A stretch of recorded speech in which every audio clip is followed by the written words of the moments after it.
At so ayan, hi guys! Welcome back sa channel natin at ito na nga po sa episode 273 para kay season 4 natin kay Calbo. At yun, huwag na natin patagalin pa. Simulan na natin yan. At dito nga tayo natapos ng sa nakaraan, yung biglang paglabas ng halimaw na malapit lang dito sa may area ni Blue. So kaya ito dali-dali takbo itong si Blue at yun kakalabanin niya yung halimaw nga dyan. At ang pagkatapos nga niya is biglang talo naman dito.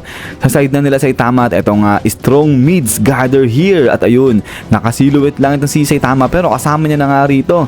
Ito yung bagong grupo yung nagrereklamo kasi nga pangit daw yung mga pangalan na binigay sa kanila. At now, ito nga ngayon ay nakatayo na sila rito malapit na rin sa may HQ. At ito nga kumpulan dito. Itong mga lalaki ito, sabi nga nila dyan na ito na yung tamang oras para nga marinig na ng HQ na yan yung kanilang boses o yung kanilang tinig patungkol nga sa kanilang reklamo. So ang gagawin nga ng mga to, impeachment rally. So grabe, ang titindi. At ito nga ngayon, sabi nga nila rito, ito yung si Red Nose na talagang tatapak-tapakan daw nila yung mga executive na yan, ipaparamdam nila yung sakit sa ginawa nga nila na pambubuli dyan sa kanila sa pamamagitan nga nung pagbigay sa kanila ng mga parang kabuli-buli na pangalan. At ito nga sabi nito ni Pervert, na kalimutan ko yung karugtong ng pangalan niya na Pervert, manghihingi sila ng demand na baguhin nga yung kanilang pangit na pangalan tapos compensation pati. So parang ano kasi na-damage yung sa kanila, parang emotional ba ganyan, kaya pagbabayaran daw yan ng mga executive.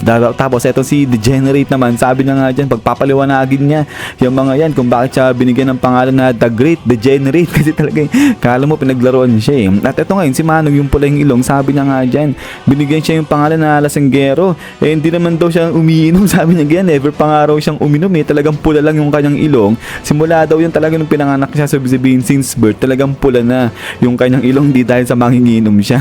Grabe, pinaglaruan talaga itong mga to. But then maya ito nga hala, sige dito nagsigawan na itong grupo na to, talagang ginanahan sila. Pero yun si Saitama talagang pinapanood lang itong mga to. Sabi niya nga dyan, kapag ginawa niya raw yan baka mabago lang yung pangalan niya na baka raw gawin bald complainer, ganyan sabi niya ganyan. So kasi nga ito nagrereklamo sila. But then ito nga biglang talo na dito mismo sa may HQ dahil dito naman is bang dito nagdabog na, medyo nagwala ng konti itong isa sa executive. At sabi niya nga dyan na pag mas daw nila, panoorin nila yung balita kasi yung nilalaman nun puro patungkol na lang sa Neo Organization at di lang basta-basta yung Neo Organization yung topic doon, kung hindi yung kanilang spectacular achievement, sabi niyang ganyan. So ito tuloy nga ni Manong, at this rate ay wala na talaga mapag-iiwanan sila, talagang pinapakain daw sila ng alikabok ng Neo Organization. So kaya siya nagagalit. Pero ito nga yung isang long hair na executive, salita lang siya ng kalmado. Sabi niya nga dyan, hindi naman doon nila masisisi yung kanilang mga pro heroes kasi talagang ginagawa naman daw ng mga heroes nila yung kanilang best para labanan at talunin yung mga halimaw na kinakalaban nga nila. Pero ang problema, yung mga nagsisidagsaan, yung mga lumalabas na halimaw, talagang palakas ng palakas yung kanilang mga lakas, sabi niyang ganyan. So kaya nga kung iisipin nga raw dito, simple lang yung kinakaharap nilang problema. Ang Neo Organization, talagang malalakas daw yung hero noon kumpara sa kanila. At ito tuloy pa nga rito ngayon ko yung executive kasi ganito raw yan kumpara sa Hero Association.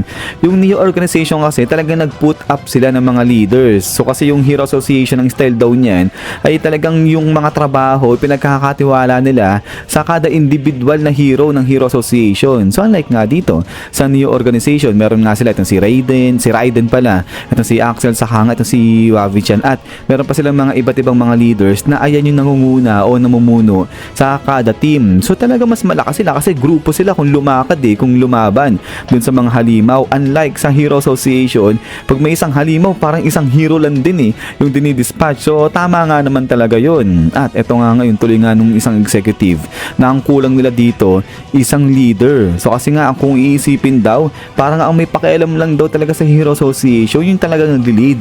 Kaya yung si Amay Mask at saka nga itong si Child Emperor. So tama naman kasi nga diba labo-labo yung mga heroes dyan, kanya-kanya sila ng sugod, kanya-kanya sila ng diskarte ko paano lalabanan yung mga halimaw. So kaya medyo mahirap. Unlike doon nga sa Neo Organization na talaga nagtalaga raw sila ng mga capable ng heroes para i-utilize at pagalawin yung bawat grupo, yung bawat heroes nila doon. At saka maliban pa doon, talaga daw yung Neo Organization talagang dedicated sila sa pag-support sa kanilang mga heroes. So yun nga, yung mga equipment, mga battle suit, lahat provide provided lahat ng mga heroes nila may mga tangan-tangan ng mga armor saka nga mga sandata. So kaya nga ito, talagang natatahimik yung mga executive. Sabi nga nila dyan, at this rate talagang mawawalan sila ng supporters. At then after nga yan, ito nga talagang gigil-gil na yung ibang executive. Sabi nga nila dyan, wala bang mga may potential dyan na pwede maging leader na parang mamumuno nga dyan sa Hero Association at pangpangunahan yung kanilang mga heroes. Pero ito sa loob-loob nga ni Siege na wala na. Ngayon pa sila nagaganyan-ganyan kung kailan nauubos na nga yung kanilang mga heroes nga na capable na maging leader. But then ito nga ngayon sa kabilang banda ay tuloy nga sa pag-rally dyan.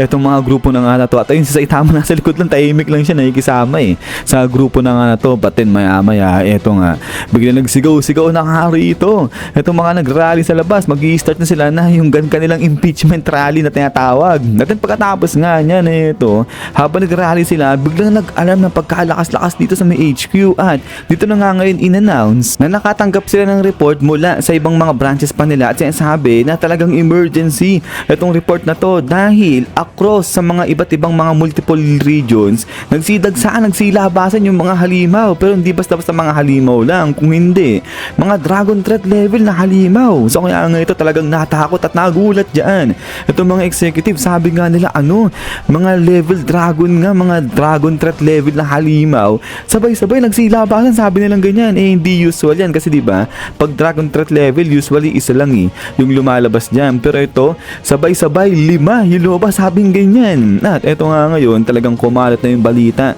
dyan sa may HQ. At eto nga narinig din yan, nalaman nito nila Black Sperm yan. So kaya nga ito sabi ni Black Sperm, 5 dragon threat level, ano yun, festival? Sabi ng ganyan. So may something daw ba na nangyayari? Bakit kasi sabay-sabay 5 dragon threat level nga yung lumabas dyan? So kaya nga ito ay narinig din yan ito nila Saitama at medyo nagulat. Ito sila Saitama at ayun nga medyo napanik din dito.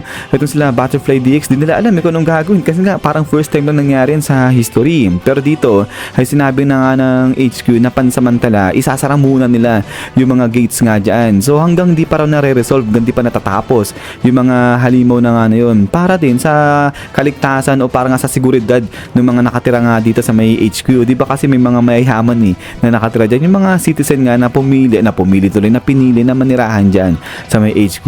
So yun, so para sa kanilang kaligtasan, sarado muna yung gate. So kumbaga wala munang lalabas at para wala rin makapasok na halimaw dyan. But then pagkatapos nga niyan, eto nga ngayon talon na rito sa may city at eto nga ngayon sinabi na nung HQ na yung heroes ay currently dispatching are S-class heroes. So yun, yung mga pinadala rito, mga puro S-class hero na. So kasi nga di biro yung mga halimaw na lumabas, mga puro dragon threat level. At eto nga ngayon sa may city ay labas na nga dyan eto nga si Tank Top Master at ang kalaban niya rito parang nakakatakot na halimaw. Ang last nung datingan, Heavy Smoker, Disaster Level, Dragon. At then ay pagkatapos nga niyan, so hanggang dito lang ito sa episode 273 natin. At ayan ay babanat na yung mga S-class heroes natin. Pero yun, dahil 5 disaster level na dragon yung lalabas nga dyan o yung lumabas nga rito, kaya 5 S-class heroes din sigurado yung ipapakita nga dyan yung lalaban dyan. So babanat na itong mga S-class heroes natin. At yun guys, sa isa next week na pala ako babawi sa inyo. Magdadalawa-dalawa tayo ng pag-upload nga rito sa channel natin. At ayun ay kapag natapos na itong si Kalbo natin, kasi maaabot na natin yung latest na chapter na to o episode natin nga para dito kay Kalbo. Ayun, sisimulan natin isa-isahin natin naman yung mga request niyo. So kaya hintay-hintay lang, abang-abang lang para nga rito kay Saitama natin. At yun pala, ay pag natapos rin pala natin itong si Kalbo, ay next natin pala din dyan yung si webcomic naman ito ni Saitama. So sa susunod ay paliwanag ko sa inyo kung si webcomic para dun sa mga hindi nakakaalam. But anyway, so yun nga guys ay ulit. Ay maraming salamat sa walang sawang pagsuporta sa channel natin. So yan, so lagi mag-ingat. God bless niyo lahat at kita-kits tayo ulit.